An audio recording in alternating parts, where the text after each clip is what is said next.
को चिड़िया राम जी को पेट और मेरी चिड़िया भर भर के। अब भरत जी तो बुला बुला करके चुगा रहे हैं राम जी की चिड़िया। भैया ये जितनी भी चिड़िया है सब राम जी की बनाई हुई है और ये खेत भी राम जी का है, बुला बुला करके चुगा रहे हैं। इतने में भाई लोग आ गए। भाइयों ने कहा ये बताओ, हमने तुमको रखवाली करने के लिए रखा था कि तुमने तो सारा खेत ही चुगा दिया, तुम किसी काम के नहीं हो, निकल जाओ यहां से। भरत जी चल पड़े, कहां जाना है कुछ नहीं पता और निकल पड़े जंगल की ओर। चलते जा रहे हैं, चलते जा रहे हैं और जाते जाते जैसे ही जंगल में पहुंचे तो एक सरदार को नरबली की आवश्यकता थी। अपने दूतों से कहा कोई मनुष्य पकड़ करके लाओ, और तो कोई मिला नहीं, श्रीमान जी से भेंट हो गई। अब श्रीमान जी ने सीधा भरत जी को पकड़ा और ले गए वहां काली माता के मंदिर। अब जैसे ही सरदार ने देखा, सरदार तो देख करके बड़ा प्रसन्न हो गए, तो बड़ा तंदुरुस्त है, कहां से पकड़ लाए? बोले महाराज जंगल में पागलों के भांति घूम रहा था, सोई पकड़ लाए। अब जैसे ही उस भरत जी महाराज को स्नान कराया गया, सुंदर पकवान खिलाए गए, तो सुंदर भोजन करते हुए पकवान खाते हुए भरत जी ने कहा क्या बात है भैया, बड़ा स्वागत चल रहा है? अब तो विचार कर ही रहे थे। सरदार ने कहा ये जरा से भी भयभीत नहीं है, क्या बात है? बोले महाराज ये पागल है लगता है, इसको कुछ पता भी नहीं है। बोले इसको सब पता है, इसको तो तब पता चलेगा जब इसकी बलि दी जाएगी। अब जैसे ही सरदार ने निकाला तलवार और माता जी के मंदिर में लेकर के प्रणाम कराया, सोई जड़ भरत जी डर गए। जड़ भरत जी ने कहा वाह माँ, अभी तक तो बड़ी कृपा आपकी चल रही थी हम पर, और ये कृपा इसीलिए थी कि आज हमारी बलि दी जाएगी।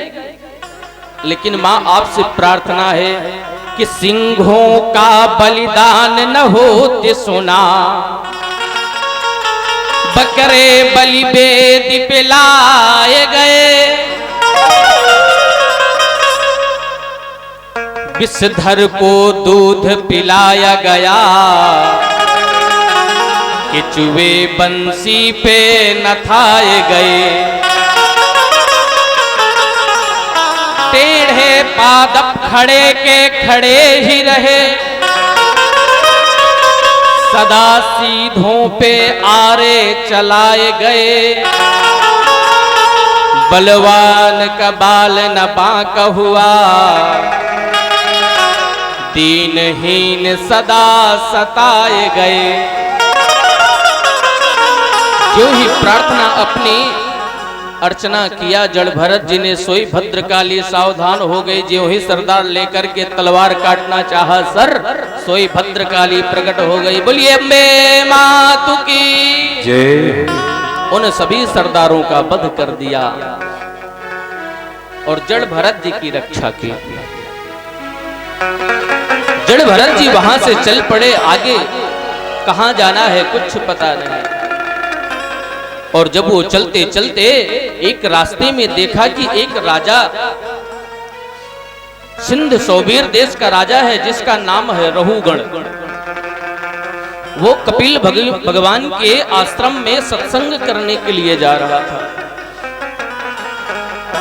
तो जिस पालकी में वो बैठा था उस पालकी का एक कहार बीमार पड़ गया रास्ते में। तो रहुगण ने कहा जितने भी प्रजा है हमारी सेवक है, जो तुमको रास्ते में मार्ग में मिले उसको साथ में ले लो। जड़ भरत जी सामने से चले आ रहे थे, जड़ भरत जी को पालकी में लगा लिया। अब ज्यों ही पालकी में लगाया, लेकर के जड़ भरत जी ने उठा लिया, पालकी चल पड़े। अब जड़ भरत जी जब रास्ते में चलते हैं तो सभी जीवों को बचा करके चलते हैं। तो देखा कि रास्ते से एक छोटा जीव दौड़ता हुआ चला आ रहा था। सोई उन्होंने उस जीव को बचाने के चक्कर में छलांग लगा दी, और जैसे ही छलांग लगाया तो ऊपर जो पालकी में बैठा रहुगण था, वो बांस जो था वो उसके सर में लगा। रहुगण ने कहा, ठीक से पालकी नहीं चलाते हो, चलाना भी नहीं आता। सभी सेवकों ने कहा, महाराज क्षमा करें, हमारी गलती नहीं है, जो नया वाला लगाया है ना ये गड़बड़ी कर रहा है। रहुगण ने कहा, ठीक से चलाओ, नहीं ऐसी चिकित्सा करूंगा कि जीवन भर याद रहेगा, ऐसा दंड दूंगा। अब आगे देखा कि एक चेटा दौड़ता हुआ चला आ रहा, सो फिर छलांग लगा दिया। अब ज्यों ही छलांग लगाया तो फिर वो रहुगण के बांस लगा। रहुगण ने कहा, ठीक से नहीं चलाते हो, बेचारा कैसे भी चलाए, क्योंकि बड़ा दुबला है, पतला है, भोजन तो किया नहीं होगा, देखने से पता चलता है। अब जड़ भरत जी है तंदुरुस्त हृष्ट पुष्ट, अब वो बातों से बोलने लगा। और जब रहुगण ने कहा कि तुम्हारी चिकित्सा करूंगा, तुम्हें दंड दूंगा, तब जड़ भरत जी ने विचार किया कि एक सत्संगी व्यक्ति ऐसा बोल रहा है, ये अच्छा नहीं है। एक अज्ञानी व्यक्ति यदि ऐसा बोले तो उसको तो ज्ञान नहीं है, चलेगा, लेकिन ये रोज सत्संग करता है, ये ऐसे शब्द बोलता है, तो आज हमें बोलना पड़ेगा। पहली बार जड़ भरत जी आज बोले, राजन किसको तुम दंड दोगे, किस दंड की बात करते हो? अरे ये शरीर मेरा है नहीं, और दंड तो शरीर को दिया जाता है, पीड़ा तो शरीर को होती है, और इस आत्मा पर तो कोई प्रभाव ही नहीं पड़ता। कि नैनम छिन्दन्ति शस्त्राणि नैनम दहति पावकः नाच्चैनम क्लेदवन्त्यापो न शोषयति मारुतः। अरे इस आत्मा को न तो अग्नि जला सकती है, न विष मार सकता है, न शस्त्र छेद सकते हैं, किसकी चिकित्सा करोगे? अब रहुगण ने जब सुना तो रहुगण पालकी से नीचे उतर आया, हाथ जोड़ करके खड़ा हो गया, महाराज आप हैं कौन? आप साधारण नहीं हैं, आपके कंधे को देख करके मुझे पता चलता है कि आप द्विज हैं, क्योंकि यज्ञोपवीत धारण कर रखा है। कस्तुम निगूढ़ चरसत्तुजानाम बिभर्ष सूत्रम कतमोवधूतः। इस ब्रह्म सूत्र को देख करके मुझे ज्ञात हो गया कि आप द्विज हैं। और कहीं महाराज कस्यास्य कुत्रस्य इहापि कस्मात् क्षेमाय नश्चेदति नोति शुल्कः। प्रभु कहीं आप मेरे गुरु कपिल देव तो नहीं है, क्योंकि कपिल भगवान को भी शुक्ल कहते हैं। नोति शुल्कः। जड़ भरत जी ने कहा, नहीं राजन, आज हमारा बोलना उचित था, बोलना चाहिए था, क्योंकि तुम ऐसे शब्द बोल रहे थे। रहुगण चरणों में लेट गया, प्रणाम किया, और जड़ भरत जी ने भवाटवी का वर्णन किया है। बहुत बड़ा विस्तार किया जाए तो महाराज भवाटवी तो बड़ा विचित्र प्रसंग है। जड़ भरत जी ने जड़ भरत जी को प्रणाम किया। रहुगण ने कहा, प्रभु क्षमा करें, इसलिए मिलती है जिंदगी में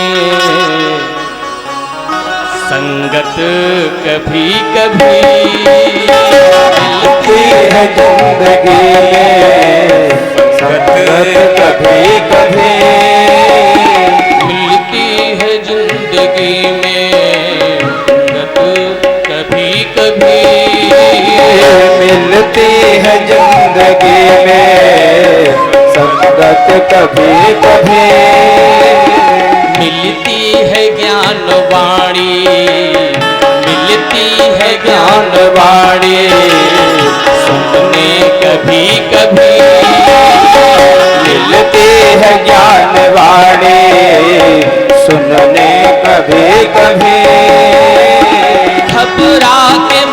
न फेरना इस धर्म मार्ग से। घबरा के मुंह न फेरना इस धर्म मार्ग से।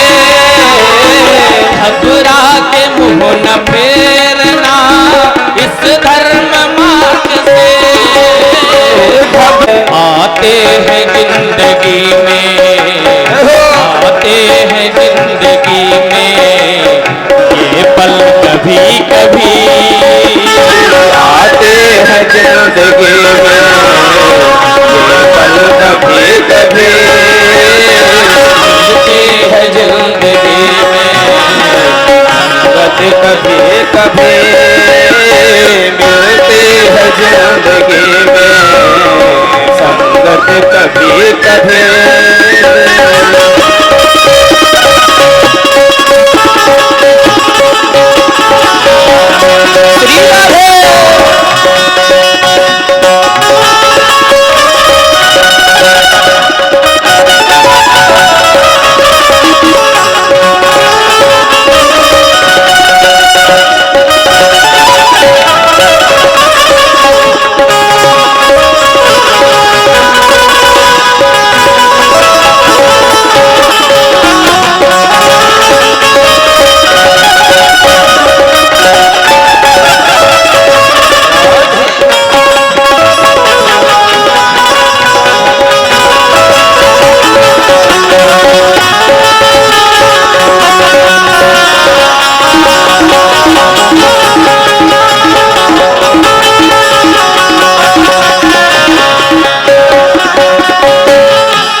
इसलिए कहना है यूं व्यर्थ ना गवाइए अनमोल जन्म को।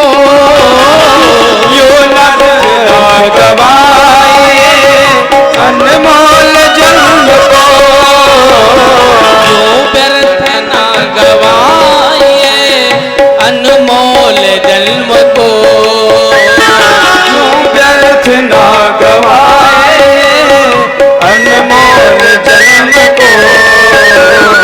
उठती है धर्म भावना, उठती है धर्म भावना मन में कभी कभी। उठती है धर्म भावना मन में कभी कभी। मिलते हैं जिंदगी में संगत कभी कभी। मिलते हैं जिंदगी में संगत कभी कभी। सुन के जरा समझ लो इस भक्ति ज्ञान को। सुन के जरा समझ लो इस भक्ति भाव को। सुन के जरा समझ लो इस ज्ञान भक्ति को। सुन के जरा समझ लो इस भक्ति ज्ञान को। क्यों उठती है धर्म भावना, उठती है धर्म भावना उठती है धर्म भावना मन में कभी कभी। मिलती है जिंदगी में फुर्सत कभी कभी। मिलती है जिंदगी में संगत कभी कभी।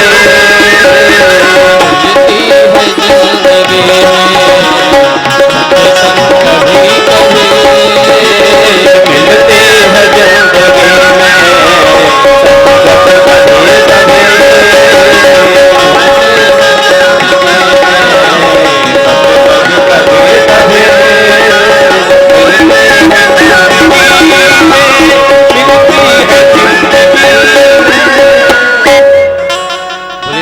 वत्सल भगवान की जय।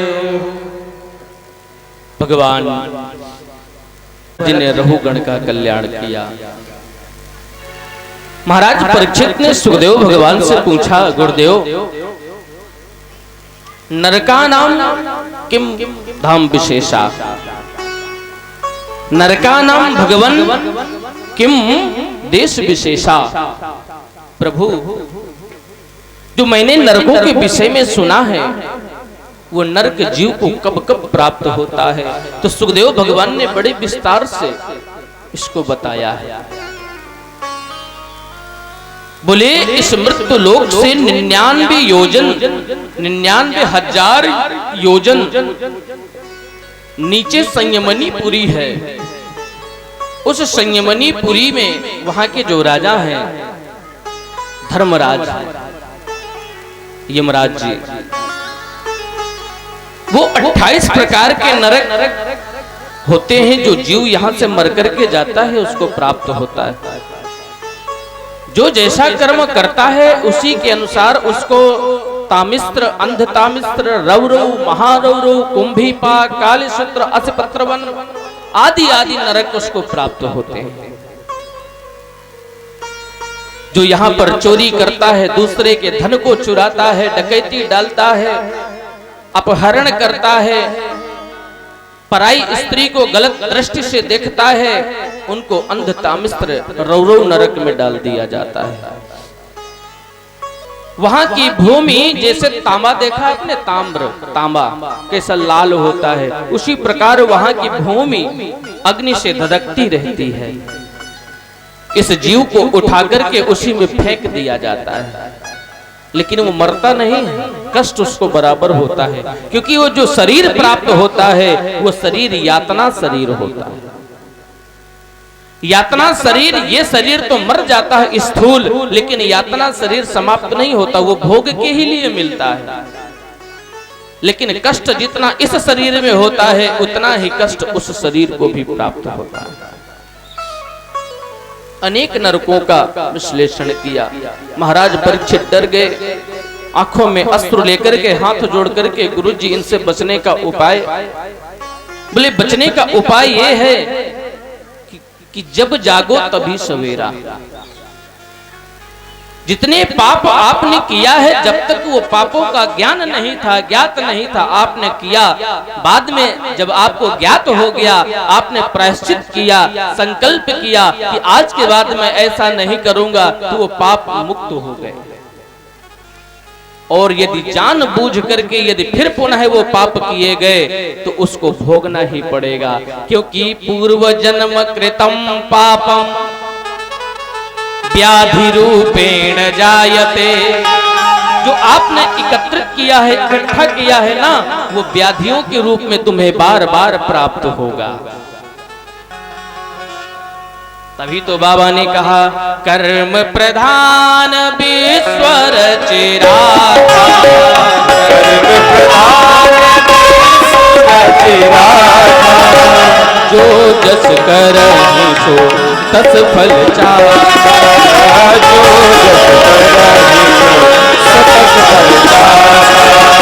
जो जस करहि सो तस फल चाहा। कर्म ही प्रधान है। व्यक्ति के कर्म के द्वारा ही प्रारब्ध का निर्माण होता है। इसलिए यहाँ पर व्यक्ति को अच्छे कर्म करना चाहिए, अच्छे कार्य करना चाहिए, अच्छा व्यवहार करना चाहिए, जिससे कि आगे जो आपकी प्रारब्ध जो रचा जाए वो सुंदर लेख्य हो, प्रारब्ध बने। महाराज परीक्षित ने कहा प्रभु क्या इससे भी मुक्ति हो सकती है? बोले हाँ, नाम में वो महिमा है।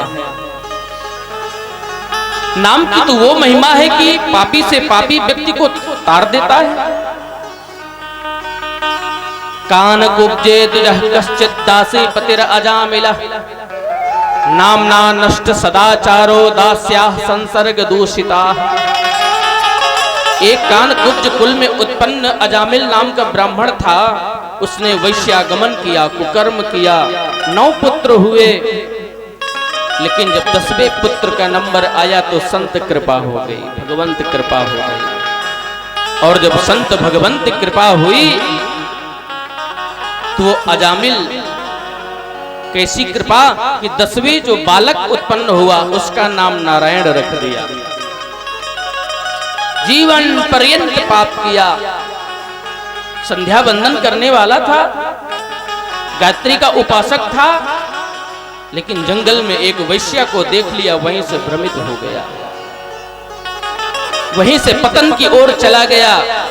लेकिन नाम की महिमा वो कि रात दिन नारायण बेटा जल ले आओ, नारायण बेटा भोजन ले आओ, नारायण बेटा ये कार्य कर लो, नारायण ये कर लो। दिन में 20 बार 50 बार तो नारायण नारायण बोली देता था।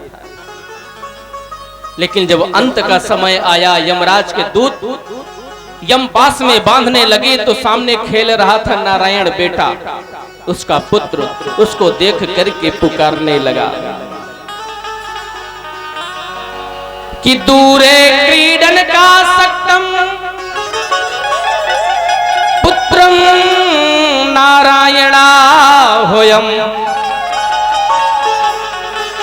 जिस जो ही नारायण के ऊपर दृष्टि पड़ी, बेटा नारायण बचाओ, बेटा नारायण बचाओ, तो वो नारायण तो नहीं आया, वो नारायण खेलता रहा। लेकिन भगवान नारायण के दूत आ गए, यमराज के दूतों को डांट करके भगा दिया। तुम्हें शर्म नहीं आती? अरे हमारे इष्ट आराध्य का नाम ले रहा है, तुम इसको यमपास में बांध रहे हो। उन दूतों ने कहा महाराज ये आपके नारायण का नाम नहीं ले रहा था, ये तो अपने पुत्र को बुला रहा था। बोले इसने तो कल अपने पुत्र का नाम रखा है। हमारे नारायण का, प्रभु का नाम नारायण तो आदि मध्यांत से व्याप्त है। अब तुम अपने आप को धर्मराज के दूत बताते हो, धर्म की परिभाषा जानते हो? उन दूतों ने कहा महाराज हम भी धर्मराज के दूत हैं, कोई ऐसे वैसे के दूत नहीं है, हमको क्या नथु खैरा के दूत समझ रखा है क्या? अरे वेद प्रणहितो धर्मो, वेद ही धर्म है, धर्म ही वेद है। अच्छा, लेकिन जब इतनी धर्म की भाषा को जानते हो तो यहां से छोड़ करके चले जाओ। वो दूत पीट करके भगा दिए। यमराज के पास में वो दूत गए, हाथ जोड़ करके खड़े हो गए, महाराज इस प्रकार पिटाना है क्यों व्यस्त हुआ? क्या हुआ? बोले वो 4 हाथ वाले भगवान नारायण के दूत आ गए। यमराज ने कहा ये शब्द यहां दोबारा मत लेना। क्यों? क्योंकि देख रहे हो ये जो अपना कारोबार है ना, यदि आपने यहाँ एक बार भी नारायण नाम ले लिया तो उस नाम की इतनी महिमा है कि सभी यहाँ से पलायन कर जाएंगे, अपना बिजनेस ठप हो जाएगा। बोलो जय श्री कृष्ण। उन दूतों ने कहा महाराज बताओ तो किनको लाना है किनको नहीं लाना है? तो यमराज कहते हैं सुनो जिह्वा न भक्ति भगवत गुण नाम धेया, चेतश्चरत नमति तच्चरण तथापि, कृष्णाय नो नमति अच्छर एकदापि, तानान यद्धमसतो कृत विष्णु कृत्या। जिस जिह्वा ने कभी भगवान का नाम नहीं लिया उसको बिना पूछे यहाँ ले आना। अच्छा महाराज और किनको लाना है? बोल के जिसके कृष्णाय नो नमति इच्छर एकदापि, जो मस्तक कभी गर्भ के वशीभूत होकर के जाकर के मंदिर में झुकाया न हो, प्रणाम न किया हो, बड़ों का सम्मान न किया हो, उसको बिना पूछे यहाँ ले आना। अच्छा किनको नहीं लाना है? बोले जिसके गले में तुलसी की कंठी पड़ी हो, माला पड़ी हो, रुद्राक्ष की माला हो, तुलसी की माला हो, उसको यहाँ कदापि मत लाना। जिसके मस्तक में चंदन हो, सिका सूत्र हो, गायत्री का उपासक हो, भजन संध्या करने वाला हो, उसको यहाँ मत लाना। तो यमराज के दूतों ने कहा महाराज जो कथा में आकर के सो जाते हैं उनको। तो यमराज ने कहा उनको भी मत लाना। क्यों? क्योंकि बैठे तो कथा में है ना। बोलो जय श्री कृष्ण।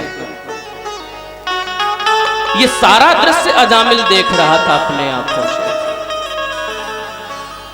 अजामिल उठकर खड़ा हुआ, प्राणों की रक्षा हुई और जंगल में जाकर के भगवान के प्रति समर्पित होकर के भजन किया, अपना कल्याण किया।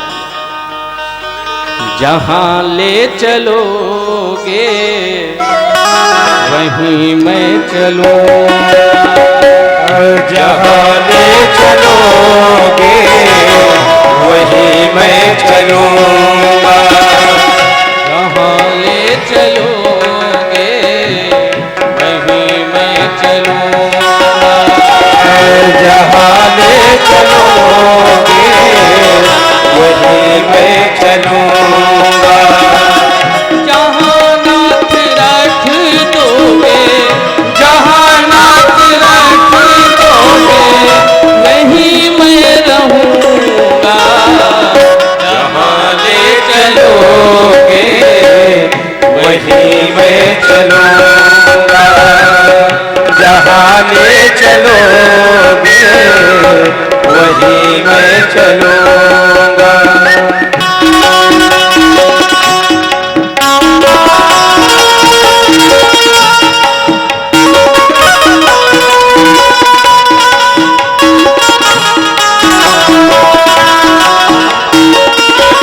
श्री राधे।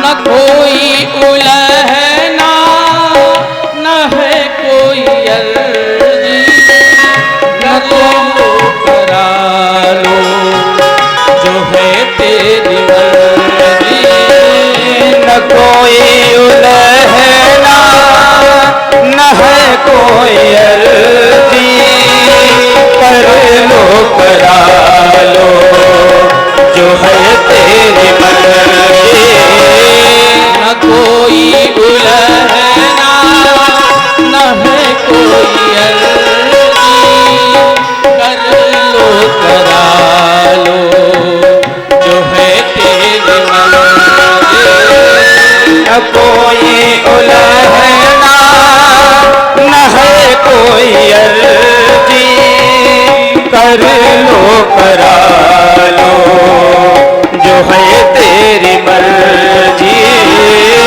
तुम जो कहोगे ना, तुम जो कहोगे ना वही मैं करूँगा, श्री राधे। ले चलोगे जहाँ ले चलोगे वहीं मैं चलूंगा, वहीं मैं चलूंगा।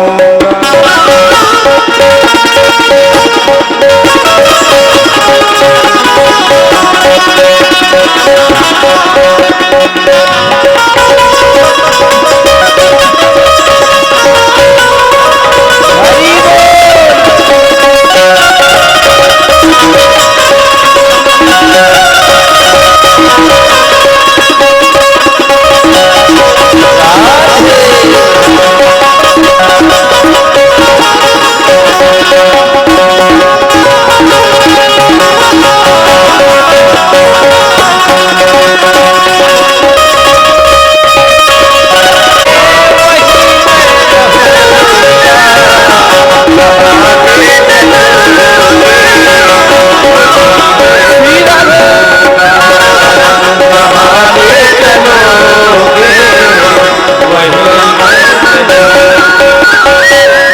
ये जीवन समर्पित चरण में तुम्हारे, तुम ही मेरे सर्वस्व, तुम ही प्राण प्यारे, ये जीवन समर्पित चरण में तुम्हारे, तुम्ही मेरे सर्वस्व, तुम्ही प्राण प्यारे, ये जीवन समर्पित चरण में तुम्हारे,